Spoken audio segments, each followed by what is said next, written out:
राजा परीक्षित ने विनम्र भाव से कहा, हे गुरुदेव सुखदेव जी, आपने मुझे भक्ति, ज्ञान और वैराग्य का अमृत दिया है। अब मेरी एक और जिज्ञासा है, कृपया करके इस ब्रह्मांड का रहस्य बताइए। यह सृष्टि कैसी है? इसमें हमारी पृथ्वी का स्थान क्या है? सुखदेव जी ने राजा की ओर प्रेम से देखा। उनकी आंखों में करुणा और ज्ञान दोनों झलक रहे थे। वे बोले, राजन, यह सृष्टि जितनी दिखती है उससे कहीं अधिक विशाल और रहस्यमयी है। इसमें 7 द्वीप और 7 समुद्र है। उन 7 द्वीपों में सबसे मध्य में स्थित है जम्बू द्वीप, और यही वह दिव्य क्षेत्र है जहाँ मनुष्य जीवन प्राप्त होता है। राजन, जम्बू द्वीप के भी 9 खंड है और हर खंड में भगवान भिन्न भिन्न रूपों में निवास करते हैं। राजा परीक्षित आश्चर्य से सुन रहे थे। सुखदेव जी आगे बोले, इन 9 खंडों में एक खंड है अजनाव खंड, और यही आगे चलकर भारतवर्ष कहलाया। राजन, यह भारत भूमि कोई साधारण भूमि नहीं है। यह कर्म भूमि है, जहाँ कर्म का फल निश्चित ही मिलता है। स्वर्ग तो भोग भूमि है, परंतु भारत मोक्ष की भूमि है। देवता भी यहाँ जन्म लेने की इच्छा करते हैं, क्योंकि यहाँ साधना है, तप है, त्याग है और भगवान की प्राप्ति का मार्ग है।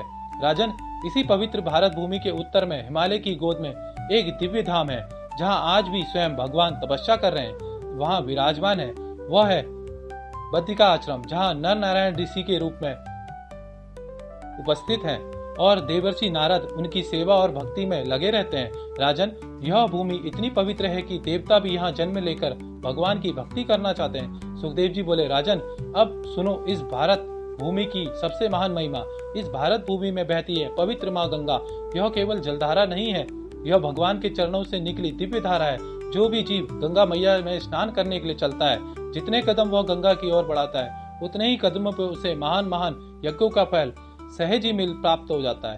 केवल एक सच्ची श्रद्धा और पाप नष्ट होने लगते हैं। केवल एक डुबकी और जन्मों का बोझ हल्का हो जाता है। राजन, गंगा केवल शरीर को ही नहीं बल्कि आत्मा को भी पवित्र कर देती है। राजा परीक्षित बोले, धन्य है यह भारत भूमि, धन्य है यह गंगा मैया, और धन्य है आप गुरुदेव, जिन्होंने मुझे इसका ज्ञान दिया। तब सुखदेव जी ने कहा, राजन, जो मनुष्य भारत भूमि में जन्म लेकर भी भगवान का स्मरण नहीं करते, वह दुर्लभ अवसर खो देते हैं। राजा परीक्षित ने पुनः पूछा, हे गुरुदेव, अब कृपा करके खगोल का भी वर्णन कीजिए।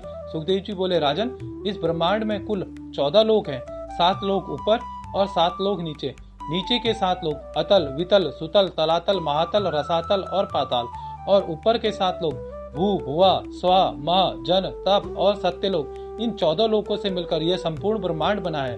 यह लगभग 50 करोड़ योजन के क्षेत्रफल में विस्तृत है। यह ब्रह्मांड अत्यंत विशाल, अद्भुत और दिव्य रचना है।